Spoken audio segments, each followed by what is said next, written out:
छत्तीसगढ़ में शायद सरकार का सुशासन चल रहा है और इस सुशासन में हर कोई खुशहाल है। ये रहा सिर्फ कागजी दावे, लेकिन वास्तविकता क्या है ये जानने के लिए पहुंचे राजधानी रायपुर के तूता धर्मस्थल, जहां पर करीबन कई दिनों से जो युवा है छत्तीसगढ़ के, वो अपनी नौकरी की दरखास्त को लेकर के भटक रहे हैं, गुहार लगा रहे हैं, लेकिन शायद सरकार का सुशासन यहाँ तक नहीं पहुंच पा रहा है। राजधानी रायपुर के तूता धर्मस्थल के नजारा दिखा रहे हैं, जहाँ पर जो सहायक शिक्षक पद से वंचित है वो अब अपनी नौकरी को लेकर के सरकार से गुहार लगा रहे हैं कि आदेश दिया जाए, भर्ती किया जाए, क्योंकि छत्तीसगढ़ के युवाओं की बात है। लगातार छत्तीसगढ़ के युवाओं को आगे बढ़ाने की बात शायद सरकार कर अपने शासन में करती है। वादे, मोदी की गारंटी की भी चर्चा जमकर होती है, लेकिन वास्तविकता राजधानी रायपुर के तूता धर्मस्थल में कुछ और ही नजर आ रहे हैं, क्योंकि यहाँ सिर्फ वास्तविकता नजर आता है, यहाँ सिर्फ गुहार नजर आता है, यहाँ सिर्फ चीखे नजर आती है, यहाँ सिर्फ जो इनकी जो पीड़ा है वो नजर आती है। इन्हीं से समझते हैं क्या कुछ इनकी समस्या है और क्या कुछ इनको समस्या आ रहे हैं। क्या कुछ मांगों को लेकर आप लोग धरने पर बैठे हैं और क्या कुछ समस्या आ रहा है? हम लोग 2023 में सहायक शिक्षक का जो पोस्ट निकला था उसमें 2300 पद अभी रिक्त हैं भर्ती की मांग के लिए, पर जबकि हमको कोर्ट ने आदेश दिया है तो भी से अभी तक हमें नियुक्ति नहीं दिया है। कोर्ट ने आदेश दिया है फिर भी नियुक्ति नहीं दिया है। बच्चे को लेकर आने को मजबूर है, धूप भयंकर है, अगर कुछ हो जाता है तो जिम्मेदारी किसका रहेगी? जिम्मेदार कौन रहेगा सर? जिम्मेदारी तो सिर्फ मेरे ऊपर आएगा ना, सरकार थोड़ी आएगा लेने। और सरकार से मैं बस यही विनती करती हूँ, हम लोग इतना धूप ठंडा पूरा बरसात भी यहीं बिता दिए, त्योहार मना लिए पूरा यहीं पे, लेकिन अभी तक हम लोग का नियुक्ति नहीं हुआ है। तो सरकार से यही निवेदन है मेरा कि वो हम लोग को नियुक्ति दे दी और हम लोग को बस यहाँ से छुट्टी कराए। समस्या क्या रही बताए?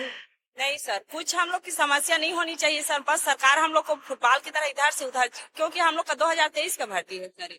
2023 में हमारा जो पोस्ट निकला था और उसमें 26-21 पोस्ट बीएड वाले लोग को निकाला गया था और उनको प्रयोगशाला में उन लोग को सहानुभूति पूर्वक उन लोग को वहाँ दे भी दिया गया और हम लोग उसी की मांग कर रहे हैं सर। हम लोग सब मेरिट लिस्ट वाले हैं, उनके जो निकाला गया वो उस जगह में हम लोग को रखना था डीएड वाले, क्योंकि सुप्रीम कोर्ट से आदेश था कि जितने बीएड वाले हैं उसमें डीएड वाले लोग को नहीं सर। हम लोग अभी तक इसके बारे में कुछ नहीं। हाँ, अगर जाते हैं मंत्री लोग से मिलने तो बोलते हैं कि हाँ होगा, मगर कब तक होगा हम लोग यही जानना चाह रहे, क्योंकि अब हम लोग को 3 महीना हो गया सर यहाँ बैठे हैं। बताइए, छोटे छोटे बच्चे लोग को लेके आने में मजबूर है सर, मगर सरकार अभी तक हम लोग की कोई भी बात सुन नहीं रही। ये बच्ची है जो लगातार एक के बाद एक बड़े प्रदर्शन करते हैं, अनोखे तरीके से करते हैं, जिसको देखकर आप भी दहल जाएंगे, क्योंकि जिस तरीके से राजधानी रायपुर के तूता धर्मस्थल में इनकी जो पीड़ा निकलती है वो कहीं न कहीं सरकार और सरकार के जो बैठे मंत्री है जो लगातार सुशासन की बात करते हैं, छत्तीसगढ़ियों की बात करते हैं, छत्तीसगढ़ के लोगों के हित की बात करते हैं, वो नजर नहीं आती है। आप लोग भी मजबूर आज देखिए 3 महीने होने वाले हैं, लेकिन सरकार इतनी गूंगी बहरी और अंधी बन गई है, उन्हें दिखाई नहीं दे रहा है। तो हम आज 23 मार्च है शहीद दिवस के दिन में जो राजगुरु भगत सिंह सुखदेव जी को, जहाँ पे उन्होंने इस मतलब इस काला पानी से मुक्ति पाने के लिए एक शहीद दिवस के रूप में हम अभी एक नाटक। आप लोग सबको याद कर रहे हैं लेकिन सरकार आपको याद नहीं कर रहे हैं भाई। आप लोग नवरात्र में कुछ कलश यात्रा निकालते हैं, माता रानी से विनती करते हैं कि सद्बुद्धि मिले सरकार को, आप लोग के हित सोचे, लेकिन सरकार आप लोग का नहीं सुन रहे, ध्यान नहीं दे रहे। आप सरकार बस गोल गोल बस लगा के रखे हैं सर। हम जब जिसके पास जाते हैं बस फुटबॉल की तरह वहाँ से यहाँ, यहाँ से वहाँ, बात को बस गोल गोल घुमाया जा रहा है।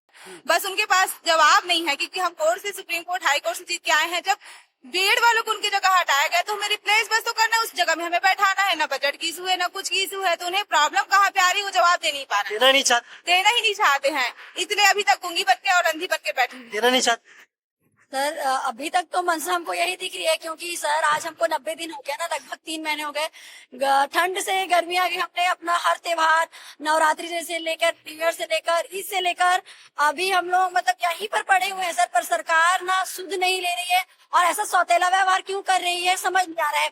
जिनको नौकरी से निकाला गया था उनके लिए सहानुभूति दिखाकर अगर सरकार उनको समायोजित कर सकती है तो हम न्यायालय से जब जीत चुके हैं तब हम लोगों को वो नौकरी क्यों नहीं दे सकती, जो हमारा हक है, जो न्यायालय से हम जीते हुए, जो हमारी जायज मांग उसको क्यों पूरा नहीं कर सकती, ये गवर्नमेंट समझ नहीं आ रहा है। हम चाहते हैं कि ना हमारी जो सरकार, हमारी चुनी हुई सरकार है, वो संवेदनशील। सरकार क्या चाहते हैं आप लोग भाई? भूखे हैं, अर्धनग्न प्रदर्शन कर रहे हैं, लगातार कई तरीके से प्रदर्शन कर रहे हैं। आखिर सरकार क्या चाहती है? सरकार क्या चाहती है कि आप लोग कुछ करे, ऐसा क्या करे कि सरकार आप लोग की मांग पूरी करे? कुल मिलाकर सरकार ये चाहती है कि छत्तीसगढ़ के जो युवा है वो पढ़े लिखे और बेरोजगार घूमे, या फिर ना भक्ति मतलब अंधभक्त होकर ना धर्म के नाम पर आपस में लड़े, शिक्षा को भूल जाए, नौकरी को भूल जाए।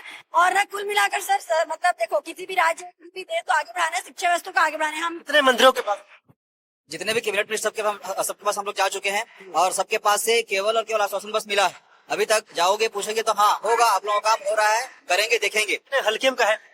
वही हमको समझ में नहीं आ रहा, वही हम पूछ रहे हैं सरकार से कि जब हमारे पास न्यायालय का आदेश है तो फिर न्यायालय के आदेश को भी कुछ नहीं समझ रहे हैं वो लोग।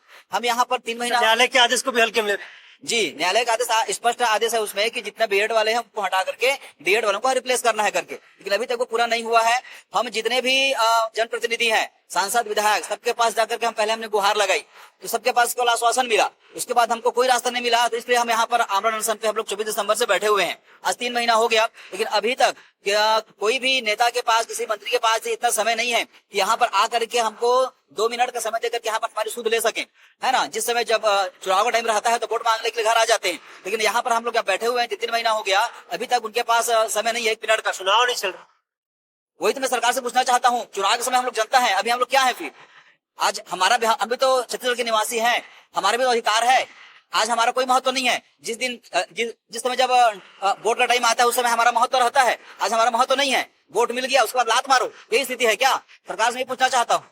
देखिए, निश्चित तौर पर ये महत्वाकांक्षी सरकार है, ये डीएड अभ्यर्थियों का कहना है, क्योंकि जिस तरीके से सरकार वादे जो किए हैं और जो सुप्रीम कोर्ट का आदेश है उन्हें ना मानकर दरकिनार करते हुए सरकार कौन सा ये काम कर रही है, इनके भी सोच से परे है। कुछ लोग उनसे बातचीत करते हैं, ये काहे नहीं कर रहे हैं, क्योंकि लगातार एक के बाद एक आप लोग प्रदर्शन कर रहे हैं, सरकार मान क्यों नहीं रही?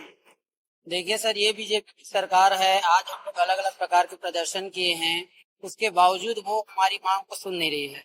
मैं स्पष्ट बताना चाहता हूं कि देखिए, जब शीतकालीन सत्र चल रहा था, माननीय शिक्षा मंत्री गजेंद्र यादव जी के द्वारा स्पष्ट बोला गया है कि 1302 पद रिक्त है, समय सीमा बताया जाना संभव नहीं है करके। तो उसी समय सीमा को जानने के लिए हम लोग आमरण अनशन में बैठे हुए हैं। अगला चीज ये है सर कि विभाग ने इतनी बड़ी गलती की है। 2600 लोग को बुलाया तो गया है, लेकिन जो अपात्र थे उनको भी स्कूल अलॉट कर दिया गया है। जैसे आप देख सकते हैं, ये मधु दीवान ऐसा काहे किए? पात्र, मैं नाम नहीं जानना चाहूँ। पात्र कर दिया, अच्छी बात है, कोई दिक्कत नहीं, काहे किया गया पात्र? कुछ लग रहा है? देखिए सर, उनका उम्र नहीं था। 17 साल के जो 17 साल थे उनको भी स्कूल अलॉट कर दिया गया। मिनिमम एज चाहिए 21 साल और अधिकतम एज चाहिए 40 साल, लेकिन 17 साल वालों को ना स्कूल अलॉट कर दिया गया है। जिनका डीएड जो है 2025 में कंप्लीट हुआ है उनको भी स्कूल अलॉट कर दिया गया है, जबकि भर्ती जो है 2023 की है। तो जितना भी गलती किया है विभाग ने किया है। और अगला चीज मैं बताना चाहूंगा, जब 5वें चरण की काउंसलिंग हुई, 11 अप्रैल को लास्ट डेट थी, उसके बाद 1 जुलाई तक का कोई गलतियां नहीं सुधर? 3 महीने का समय था। ये गलतियां नहीं सुधारना नहीं चाह रहा है सर विभाग, सीधा बात है। भाई हम कोर्ट सुधर जाएगा तो हम लोग का जिंदगी बन जाए। हम लोग का जिंदगी बन जाएगा सर। 2300 परिवार है और जितने भी परिवार है सब गरीब मध्यम वर्ग से आते हैं और उनकी रोजी रोटी का सवाल है। तो इसलिए हम शासन से यही अपील करते हैं कि जल्द से जल्द हमको 2300 पोस्ट पर नियुक्ति। तो ये देखिए, हकदार है, इसलिए उसके बावजूद भी नहीं हक नहीं मिल रहा है, ये बड़ा सवाल है। हकदार है फिर भी हक नहीं मिल रहा है, काहे हक मार? अब तो शासन प्रशासन ही बता पाएंगे भैया काहे हक मार। हम लोग पढ़े हैं, लिखे हैं, नंबर लाए हैं, वैध हैं, टेट पेपर होता है, एग्जाम जाए नंबर आके लेके आए हैं, फिर भी हमको नियुक्ति नहीं दे रही है। बस एक प्रोसेस गुजरना बाकी है, नियुक्ति पत्र जारी करना, वो भी आज तक सरकार नहीं कर समय नहीं बता पा समय नहीं बता पा समय विधानसभा में हम क्वेश्चन लगाए थे रिक्वेस्ट, तो शिक्षा मंत्री का जवाब आता है समय सीमा बताना संभव नहीं। वो मान रहे हैं कि इतना पद खाली है, 1302 पद के, लेकिन वो ये बोल रहे हैं उसके हकदार आप लोग। हाँ, उसके हकदार हम लोग हैं, लेकिन उसको हम लोग नियुक्ति पत्र जारी नहीं कर। सरकार पैसा से नहीं हो। अब उसको तो वही बता पाएंगे सर, हम लोग तो टैक्स भर रहे हैं, तो सर पैसा तो होना चाहिए उनके पास। पैसा कहाँ जाएगा?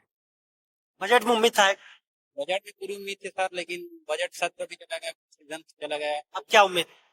अभी भी हम लोग सरकार विष्णु है, नाम का विष्णु है, अब हमको संवेदनशील दिखाएगी। आम लग रहा है करेंगे सर, अब कर लग तो नहीं रहा है, लेकिन उम्मीद है। अभी भी आज तो खोए नहीं है, देंगे हमको नियुक्ति पत्र कर। कब तक उम्मीद रहेगा, ये मैं जानना चाहता हूं। सर धीरे धीरे हम खोते जा रही है। अब हम लोग गांधी जी के राह में चल रहे थे, अब हम लोग भगत सिंह राजगुरु का भी याद करेंगे और उनके राह में चल के उग्र आंदोलन करेंगे सरकार को जगाने के लिए। तभी जगेंगे, जी उग्र आंदोलन करेंगे तभी जगेंगे, सरकार ये कहना है। क्या वाकई में उग्र आंदोलन करने की जरूरत है? जी, एक समय सीमा के अंतर्गत सभी का सहनशीलता जवाब देता है सर, है ना। तो हमारा भी सहनशीलता जवाब दे रहा है। अब हम लोग विनती याचना करते करते मना रहे हैं, लेकिन एक निश्चित समय में अगर सरकार नहीं मानते तो हमें निश्चित ही उग्र आंदोलन करेंगे। और एक और वो बात करते हैं डबल इंजन की सरकार, सबके साथ सबका विकास, बेटी को पढ़ाओ बेटी को बचाओ, और भारत को विश्व गुरु बनाने की बात करते हैं। सबसे बड़ी बात है कि भारत को विश्व गुरु बनाना चाहते हैं। लेकिन आप लोग तो बोल रहे हैं भाई सबका साथ सबका विकास नहीं है, हक आप लोग हकदार है, फिर भी हक छीन रहे हैं। हाँ, लेकिन कहाँ है, कहाँ दिख रहा है? भारत को विश्व गुरु बनाने की बात करते हैं माननीय नरेंद्र मोदी जी, लेकिन ये स्थिति है ना। एक और सुशासन का ढोंग करते हैं, है ना, और एक एक भर्ती को 3-4 साल ले जाओगे तो विकास कहाँ रहेगा? ऐसे में युवा पीढ़ी की नजर में आप कहाँ रहोगे, है ना। तो हम यही चाहते हैं, उनसे विनती याचना करते हैं कि हमारे भर्ती जल्द निपटाए। हमने अथक मेहनत की, प्रयास किया, तब जाके हमने योग्यता हासिल किया, और वही योग्यता के अनुसार हम अपना पद मांग रहे हैं, है ना। हमारा मांग अन्यथा नहीं है, हम कहीं बाहर से नहीं आए, हम पे इसी राज्य के। ठीक है, तो निश्चित तौर पर ये नवरात्र का महीना चल रहा है। नवरात्र में देवी की पूजा की जाती है, और जब देवी ही आभरण अवसर पर बैठे हो, अपनी प्राण त्यागने के लिए आतुर हो, अपनी जो हक है उसको पाने के लिए आतुर हो, और सरकार न सुन रहा हो, तो इससे बड़ा दुर्भाग्य और क्या हो सकता है। नवरात्र का महीना चल रहा है, लेकिन उसके बावजूद भी सरकार आप लोग का नहीं सुन रहे हैं। ये कहा जाता है कि नवरात्र में महिलाओं की देवी की पूजा की जाती है, लेकिन आप लोग के साथ अत्याचार हो रहा है, ये आप लोग। हाँ सर, हम लोग के साथ अत्याचार हो रहा है। बोलते हैं कि नवरात्र के दिन या फिर नया वर्ष के दिन जो भी शुरुआत होती है वो पूरे साल तक अच्छा जाता है, ऐसे करके। इसी हम मनोकामना के लिए हम उस दिन हिंदू नव वर्ष के दिन हम लोग यात्रा निकाले थे, उसको भी रोका गया और हम लोग को वहाँ मंदिर तक जाने नहीं दिया। हम लोग के जो धार्मिक स्वतंत्रता का जो अधिकार है उनको अभी हनन किया जा रहा है सर। हमको अपने अधिकारों का हनन। जी सर, बिल्कुल अधिकारों का हनन किया जा रहा है, क्योंकि देखिए ना, सुप्रीम कोर्ट बोल दिया, सब बोल दिया, फिर भी से वो देने को तैयार। सरकार नहीं हाँ, सरकार नहीं बोल रही है, क्योंकि ये इसका साफ ये है कि आप छत्तीसगढ़ी में बोला जाए तो सियानी अच्छे से नहीं कर सकते, है ना। हमारे छत्तीसगढ़ के मुखिया तो वही है, पूरा जिम्मेदारी किसके ऊपर है? उसके ऊपर है। जैसे घर में छोटी मोटी बात होती है तो उसका जिम्मेदार कौन होता है? मुखिया होता है, और फैसला वही करता है। और अभी वो ही अच्छे से न्याय नहीं कर पा रहा है, मतलब वो अच्छे से अपना जो मुखिया वाला पद है उसको नहीं निभा पा रहा है। क्या कहेंगे सर? सरकार को कहेंगे कि अपना पद छोड़ दे, फिर अपना पद किसी और को दो। अगर आप अपनी जिम्मेदारी नहीं निभा पा रहे मतलब छोड़ दीजिए, या तो हम लोगों को नियुक्ति देकर हमारे साथ न्याय करे और अपना पद जिम्मेदारी को अच्छे से निभाए। देखिए, निश्चित तौर पर न्याय की बात है, सुशासन वाली सरकार ही ये दावे किए जाते हैं, और सुशासन की सरकार से ये डीएड अभ्यर्थी यही मांग कर रहे हैं कि इन्हें न्याय दिया जाए, इनकी भर्ती जल्द किया जाए, नियुक्ति पत्र निकाला जाए। और देखने वाली बात होगी कि कब तक सरकार इनकी मांगों को पूरा करते हैं और कब तक इन्हें नियुक्ति पत्र मिलता है। हालांकि अब इन्हें दर दर ठोकरे खाने के लिए लगातार मंत्रियों के दरवाजे तक पहुंच रहे, खटखटा रहे हैं, लेकिन उनकी आवाज अब तक नहीं सुनी जा रही है। साथ ही साथ ये भी कहा जा रहा है कि अब ये अपनी मांगों को लेकर एक कड़ा रुख अपनाने के लिए तैयार है, चाहे ये अपने प्राण क्यों न त्याग दे। लेकिन बात रहेगी सरकार कब तक इनकी मांगे पूरा करते हैं। रायपुर से द वॉइस के लिए टीके शर्मा, रायपुर, छत्तीसगढ़।